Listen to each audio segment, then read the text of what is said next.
On my 16th birthday, my parents dropped a bombshell. You're moving in with your aunt. No questions asked. So let me set the scene for you.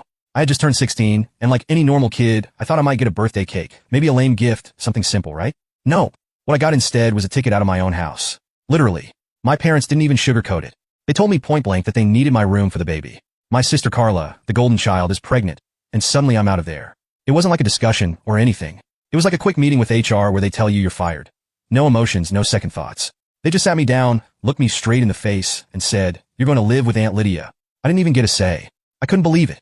It was my birthday, and they couldn't even wait until the next day to throw me out. Now, I've always known Carla was the favorite, okay? She's 22, expecting a baby, and for as long as I can remember, she's been the center of their world. But this? I mean, I wasn't expecting much for my birthday, but getting kicked out of my own room to make space for her unborn baby? Yeah, that's a new low. They didn't even try to soften the blow. No, hey, we know this is tough, but we love you or anything like that. Just, we need your room for the baby. Pack your stuff. And I didn't get it at first. Like, okay, fine, Carla's pregnant, but we have a guest room.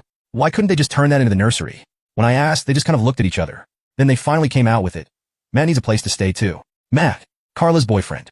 The guy's like 25 and has his own place, but somehow my parents decided he needed to move into our house too. So yeah, the guest room went to him, and the baby got my room. And me? Shipped off to Aunt Lydia's like an old piece of furniture no one wants anymore. I guess I could have fought harder, but what's the point? I've been dealing with this kind of crap my whole life. I've learned to expect nothing from them, because every time I've hoped for even the tiniest bit of love or attention, they let me down. This wasn't a surprise, it was just another reminder that, to them, I'm always going to be second place to Carla. Always. The worst part? Carla didn't even bother showing up for this family meeting. I mean, yeah, I get it, she's pregnant and probably didn't want to deal with the awkwardness. But still, it's not like we ever had a super close relationship. But this? It felt like she was just too okay with me being booted out to make space for her new little family. Like she couldn't even face me while our parents were basically kicking me out of my own home. When I went upstairs to pack, it didn't feel real.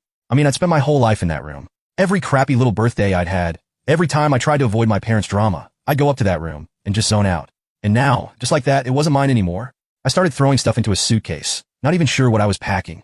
It felt weird, like I was moving out of my life, not just my room. And it wasn't like my parents helped or anything. They just watched like they were waiting for me to hurry up so they could get on with their day. They offered to drive me to Aunt Lydia's like it was some kind of favor. I could have walked, honestly, but at this point I was too tired to fight it, so I just let them drive me. The whole time in the car, they acted like we were on some normal trip. My mom was talking about dinner plans like she hadn't just told her son he wasn't welcome in his own house anymore. When we finally pulled up to Aunt Lydia's, there was no emotional moment or anything. They didn't even pretend to care, just a quick, "Here we are, see you later," before they drove off. Aunt Lydia, on the other hand, looked at me like I was some stray dog that had been left at her doorstep. Not in a bad way, more like she was about to take me in and give me the love I'd been missing out on my whole life. She hugged me as soon as I got out of the car. The difference between her and my parents was so obvious. She actually cared. I could feel it. She didn't even need to say anything. But when I told her what happened, she was furious. When I laid it all out for her, the birthday, the eviction, the baby room stuff, she couldn't believe it. I think at first she thought I was exaggerating. But once I told her the whole story, she got quiet, like she was processing the level of messed up that the situation was. Then, without saying a word to me, she grabbed her phone and walked into the other room. I couldn't hear much, but I knew she was on the phone with my dad because her voice went from calm to super angry in about 2 seconds flat. And that's not like Aunt Lydia at all. She's usually so chill, the type of person who never raises her voice. But whatever my dad said to her must have really pushed her buttons because I've never heard her yell like that before. When she came back, her face was still red, and she looked pissed. She sat down, took a deep breath, and told me what had gone down. Apparently, my dad had told her that I wanted to move out, that I was excited to stay with Aunt Lydia for a while, like I'd volunteered to give up my room for the baby. That's why Aunt Lydia didn't question anything when they asked if I could move in. She thought I was the one who wanted to leave. I just sat there stunned. I mean, I always knew my parents weren't great, but this? Lying to my own aunt to make themselves look better? That was a whole new level of low. Aunt Lydia apologized to me over and over again, saying she would have never agreed to it if she knew the truth.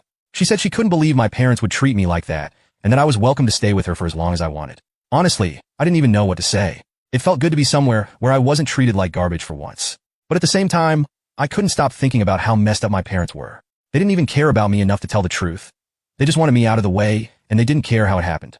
I went to bed that night in Aunt Lydia's spare room, and for the first time in a long time, I didn't feel like I had to walk on eggshells around anyone. I wasn't scared of what mood my mom or dad would be in, or worried about Carla getting all the attention.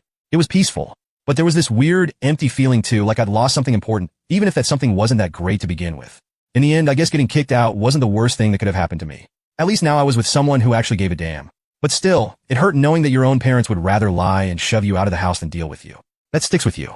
Alright, so I'm living with Aunt Lydia now, and I gotta say it feels weird, Not in a bad way, but it's just different, you know? I mean, I've lived my entire life under my parents' roof, even if it was a crappy situation most of the time. And now here I am, in a house where someone actually wants me there. It's almost too much to handle. Aunt Lydia has been super welcoming, like she's really trying to make sure I feel at home. The first couple of days, she went out of her way to make me feel comfortable, making me breakfast, asking if I wanted to redecorate my room, stuff like that. It's nice, but honestly, it felt strange at first. I'm not used to anyone caring about what I want. I was so used to just fading into the background at home, and now suddenly here's someone paying attention to me. I'll admit, it took me a while to get used to it. Like, the first morning after I moved in, I came downstairs, and Aunt Lydia had made this huge breakfast. I'm talking pancakes, eggs, bacon, the whole deal. She smiled at me and said, "I thought you could use a good breakfast to start the day." And I just kind of stared at it, like I didn't even know what to do with it. At home, I was lucky if I got a piece of toast before I ran out the door for school. I sat down, ate a bit, and Lydia kept asking me about my plans for the day. Honestly, I didn't have any. I was just trying to wrap my head around everything, the whole moving out thing, my parents not even bothering to check on me. It was all still sinking in. I mean, yeah, I didn't want to live with them anymore, but it's still weird to think about how fast they were willing to throw me out. After breakfast, Aunt Lydia had to go to work, so I was left alone in the house. That was another thing that felt strange. I was just there, no one telling me what to do, no one hovering over me or ignoring me like my parents did. It was quiet, and for the first time in a long time, I didn't feel like I had to constantly be on edge. So, I decided to make a post online about my story just to get it out. But then, that afternoon, things got interesting. I was just chilling on the couch, minding my own business when my phone buzzed. It was a text from my mom. Now, keep in mind, this was like 2 days after they'd kicked me out, and they hadn't said a word to me since. So, I was kind of curious to see what she had to say. The text? "We need to talk." That's it. No. "How are you doing? Or are you okay?" Just a cold, robotic "we need to talk." Honestly, I wasn't sure if I should even bother responding, but curiosity got the best of me. So, I replied about what? What followed was a bunch of texts from my mom about how I'd embarrassed the family by posting online. Apparently, some of my extended family had seen the post, and it had caused a bit of a stir. But instead of asking if I was okay, or maybe realizing how much they'd screwed up, my mom was more concerned about how it made her look. She kept saying things like, "Do you realize how this reflects on us?" And, "You've made things difficult for your father and me." I couldn't believe it. I sat there reading the text, just getting angrier and angrier. They kicked me out on my birthday, lied to Aunt Lydia about it, and now I'm the bad guy for telling the truth? I was done with it. I didn't even bother replying after that. I just threw my phone on the couch and tried to distract myself by watching TV. Later that evening, Aunt Lydia came home, and she could tell something was up. I guess I wasn't doing a great job of hiding how pissed off I was. She sat down next to me and asked if I was okay. At first, I didn't want to burden her with all this, but she's got this way of making you feel like it's okay to talk, you know? So, I told her about the text from my mom, how they were more concerned about their reputation than what they'd actually done to me. Aunt Lydia didn't even flinch. She just nodded and said, "That sounds exactly like your parents." I laughed a little because, yeah, it was spot on. Then she said something that really hit me. "You don't owe them anything, you know? You're not responsible for their reputation or how they feel. You're allowed to be angry." And that's when it clicked. I was angry. I'd spent so long just accepting the way things were, letting them treat me like crap because I thought that's just how it was. But now, I was done. I didn't owe them anything. The next few days were a blur of emotions. I started blocking out my parents more and more. I didn't respond to their texts, didn't even look at them after a while. They weren't going to get to me anymore. Aunt Lydia helped me with that too. She didn't say much, but just having her around, knowing she had my back, made everything easier. But things weren't totally calm yet. A few days later, I was at school, just trying to get through the day, when I noticed my parents had shown up. Yep, they actually came to my school like that was going to fix anything. I saw them standing outside the gate, waving me over like nothing was wrong. My first instinct was to ignore them, but they were pretty loud, and my friends started noticing. I felt my heart pounding. I didn't want to deal with this drama in front of everyone. But my friends? They had my back. A few of them literally formed a circle around me, like they were some kind of human shield. It was kind of funny, but also super reassuring. I wasn't alone in this. Eventually, I had to go over and talk to them. I walked up, keeping a safe distance, and said, "What do you want?" My mom started going on about how I wasn't answering their calls or texts and how they were worried about me. I almost laughed. Now they were worried? After kicking me out and ignoring me for days? Then they dropped the real reason they were there. My grandparents, the ones with all the money, had found out about what they did to me, and now my parents were freaking out because they were scared of losing their inheritance. Yeah, that's what this was about. Not me, not my well-being, just money. They didn't care about fixing things with me. They just wanted to make sure they didn't lose their precious payday. I stood there, staring at them, not even knowing what to say. It was like everything I'd always suspected was laid out in front of me. They didn't care about me. They never had. And now, they were only trying to reel me back in because it benefited them. Not me. I told them I wasn't coming home. Not now, not ever. And then I turned around and walked away. Their voices faded behind me as I rejoined my friends, who were all watching the whole thing go down. I don't know what my parents did after that. I didn't look back to find out. All I knew was I was done with them. Completely done. And for the first time, I felt free. When I got back to Aunt Lydia that day, I told her everything. She wasn't surprised. She said something like, it's always about money with them, and she was right. But you know what? It didn't matter anymore. I had Aunt Lydia, and I had people who actually cared about me. That's all I needed. Update 1. So after the whole school confrontation with my parents, I thought maybe things would settle down. You know, like they'd get the message that I wasn't coming back, and we could all just move on. But of course, that would be way too simple for my life. A few days went by, and I was feeling pretty good. Aunt Lydia was being her usual awesome self, making sure I was comfortable and all that. It was like the first time in forever that I wasn't constantly stressed or waiting for the next bad thing to happen. I'd even started to get into a routine, school, hanging out with my friends, coming back to Aunt Lydia's place, and just chilling. Things felt normal, or at least as normal as they could be after getting kicked out of your house. But then the drama found its way back in like it always does. It started with a message from Carla. I hadn't heard much from her since the whole eviction thing, other than that one text asking to talk, which I had pretty much ignored. But this time, she was blowing up my phone, text after text. At first, I didn't even want to open them, but curiosity got the best of me. I mean, we were siblings. Maybe, just maybe, she was trying to make things right. Turns out, not really. Her text started off super casual, like she was trying to ease into something. Hey, how are things at Aunt Lydia's? Hope you're doing okay, stuff like that. Then out of nowhere, she drops this. Mom and Dad are really upset. They think you're being unfair by not talking to them. Unfair? Really? I couldn't believe it. Was I the one being unfair here? I was the one who got kicked out. I was the one who got lied to. And now, somehow, I was the bad guy for not running back into their arms. I didn't reply right away. I needed to process it. I wasn't even angry at this point. More like exhausted. It was like every time I thought I'd escaped the drama, they found a new way to drag me back in. I was pacing around the living room, trying to decide what to do when Aunt Lydia walked in. She took one look at me and knew something was up. What's wrong? She asked, sitting down on the couch. I showed her the text from Carla, and she just shook her head. They're trying to guilt trip you. Classic. And yeah, she was right. My parents were pros at the guilt game, and it seemed like they'd roped Carla into it now. But what really got to me was the next part of Carla's message. She said, you know, it's not too late to fix things. If you come home, we can all move past this. Mom and Dad are ready to talk. Move past this? Like what? Pretend it never happened. Go back to living in a house where I didn't matter, where I was just the extra kid they barely tolerated. No thanks. Aunt Lydia must have seen how frustrated I was getting, because she put a hand on my shoulder and said, you don't owe them anything. You know that, right? And that's when it hit me. I didn't owe them anything. I didn't need to fix things. I didn't need to go back to that toxic situation just to make them feel better. It was like this weight lifted off my chest, and I realized I could actually say no. I could choose not to go back. I grabbed my phone, ready to respond to Carla, but then I hesitated. What was I supposed to say? I didn't want to come off as harsh, but I also didn't want to let her think I was caving to their guilt trip. So I kept it simple. I'm not coming back. I'm happy here. I hit send and waited. And waited. She didn't reply right away, which was honestly a relief. I was tired of the back and forth. I thought maybe that would be the end of it. But no, not even close. A few hours later, my phone buzzes again. This time it's my mom. She sent this long message about how I was tearing the family apart and how I needed to come home to make things right. It was filled with all this guilt-heavy language about family bonds and forgiveness, like I was the one who needed to apologize. I couldn't believe it. My mom was actually trying to make me feel bad for standing up for myself. She went on and on about how it was time to let go of the past and move forward together.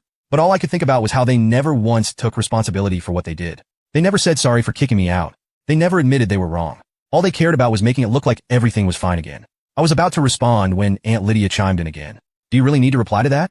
And she was right, I didn't. What was the point? It wasn't like anything I said was going to change their minds. They weren't looking for an actual conversation. They just wanted me to fall back in line. So I didn't reply. I blocked my mom's number. I know it sounds harsh, but I was done playing their game. I was done letting them mess with my head. The next day at school, I felt weirdly free, like I'd finally broken away from all the nonsense. My friends were supportive too. They knew what was going on and kept checking in on me, making sure I was okay. It was nice having people around who actually cared. But of course, my parents weren't done. Later that week, Aunt Lydia got a call from them. I wasn't in the room, but I could hear bits and pieces. My dad was talking about family responsibilities and being mature, which was pretty ironic coming from the guy who literally kicked his kid out to make space for his grandkid. When Aunt Lydia hung up, she looked at me and said, they're still trying to get you to come home, but don't worry. I shut it down. She told them straight up that I wasn't going back and that they needed to stop pushing me. She even threatened to get a lawyer involved if they kept harassing me, which I didn't even know she could do. But apparently, she was serious about it. And honestly, that made me feel safer than I had in a long time. So that's where things stand now. My parents have gone radio silent since Aunt Lydia's threat, and I haven't heard a peep from Carla either. It's been quiet, almost too quiet. But I'm not complaining. For once, I feel like I have control over my life. And that's something I never thought I'd have. I don't know what's going to happen next. Maybe my parents will give up and leave me alone, or maybe they'll keep trying to guilt trip me into coming back. But either way, I'm not going back. I've got Aunt Lydia. I've got my friends. And I've got a life that doesn't revolve around being ignored or mistreated. And for the first time, I'm okay with that. Update 2. So after all the drama with my parents trying to guilt trip me into coming home, things finally started to calm down a bit. Or at least I thought they did. I mean, it had been quiet for a while. Too quiet. My parents went radio silent after Aunt Lydia's warning, and I hadn't heard from Carla since I told her I wasn't coming back. For a minute, I actually thought that maybe, just maybe, they'd backed off for good. But of course, nothing stays calm for long in my life. One evening, Aunt Lydia and I were just hanging out in the living room, watching TV. It was one of those rare moments where I felt, I don't know, peaceful, like everything was normal, or at least as close to normal as it gets. I wasn't thinking about my parents, school, or any of the usual crap. It was just me and Aunt Lydia watching some mindless show, and I was actually relaxed. Then my phone buzzed. I ignored it at first. I didn't want to ruin the moment, but it kept buzzing over and over. Finally, I grabbed it and saw it was Carla. Again. At first, I thought it was going to be more of the same, her telling me how unfair I was being, how I needed to talk to mom and dad, blah, blah, blah. But this time, the texts were different. She wasn't mad. She wasn't trying to guilt trip me. Instead, she was apologizing. Like full-on apologizing. "I'm sorry for everything," she wrote. "I should have stood up for you." I stared at the screen, not sure how to react. I mean, after everything, why now? Why was she suddenly sorry? Then she kept going, "I didn't know they were going to kick you out. They told me you wanted to leave. I didn't think it would go this far. Now that threw me off. I knew my parents lied about a lot of things, but I had no idea they'd lied to her too." Carla kept texting, explaining that our parents had spun some story about how I wanted to move in with Aunt Lydia, that I was totally on board with the whole thing. And she believed them. She even told me that she thought I was being selfish by not helping with the baby, which is why she didn't fight back when they kicked me out. She didn't realize how bad it actually was for me until she saw the stuff I posted online. It was a lot to take in. Aunt Lydia must have noticed the look on my face because she paused the show and asked, "What's going on?" I handed her the phone, not really sure what to say. She read through the texts, her face going from curious to a little surprised. "Well, that's something," she said, handing the phone back to me. "What are you going to do?" And honestly, I didn't know. Part of me was still angry at Carla, even though I could see that she'd been lied to just like I had.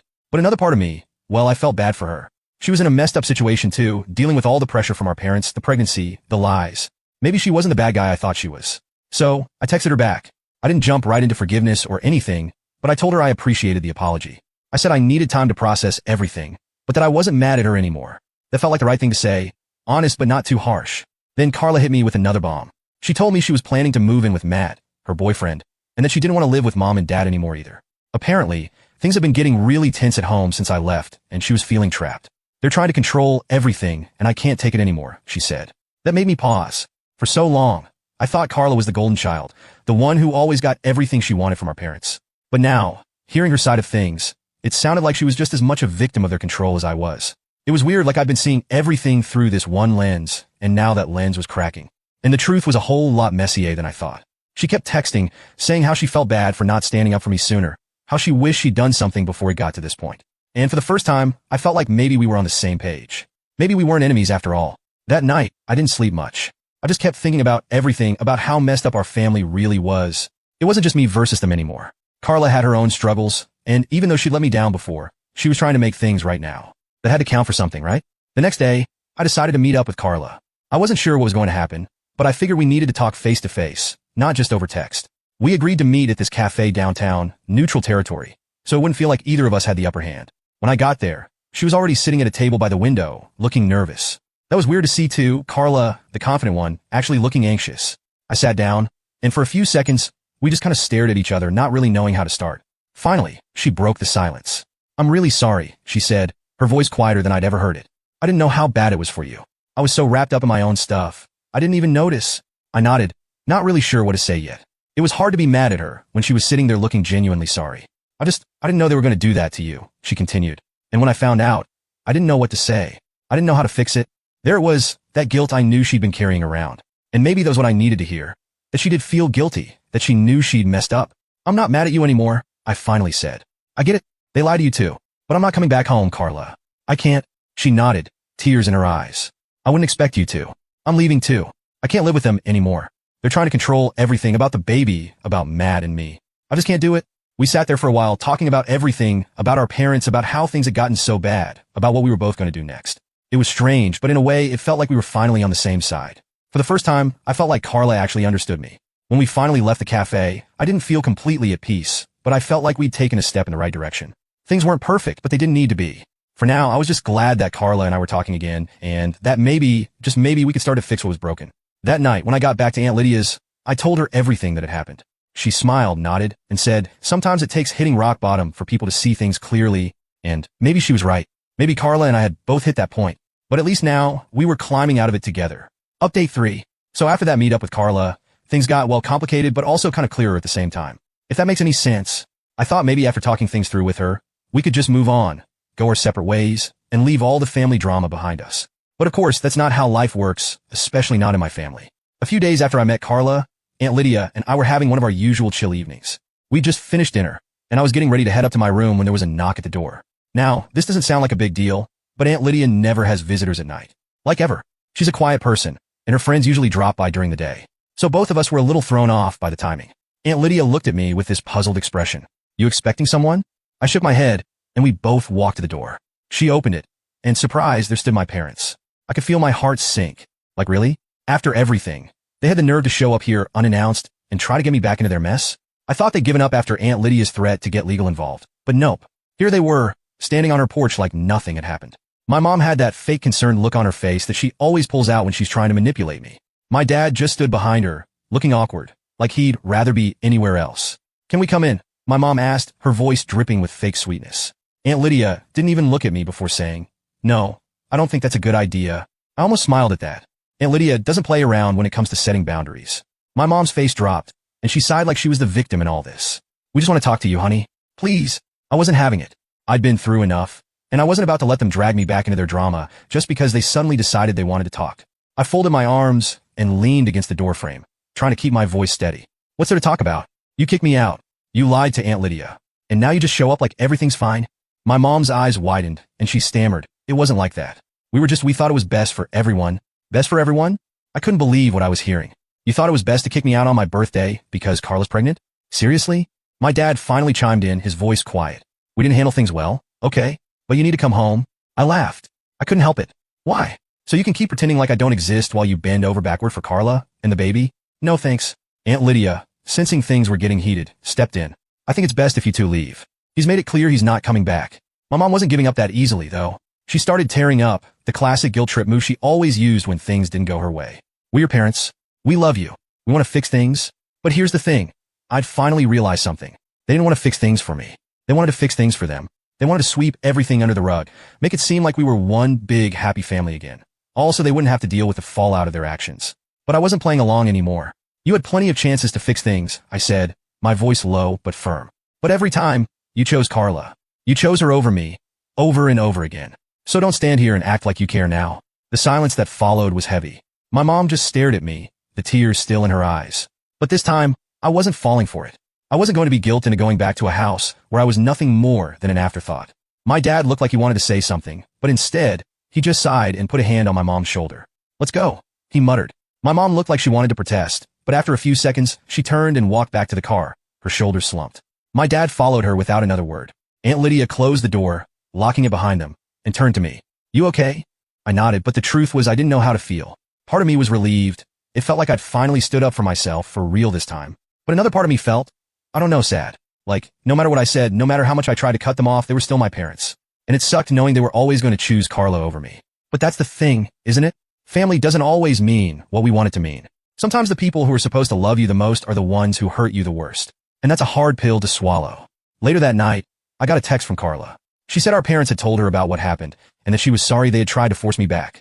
She wasn't on her side this time, though. She said she understood why I didn't want to come home and that she was moving in with Matt, like she'd told me before. She ended the text with, I'm proud of you for standing up for yourself. And you know what? That hit different coming from Carla, the one person I'd always thought was part of the problem.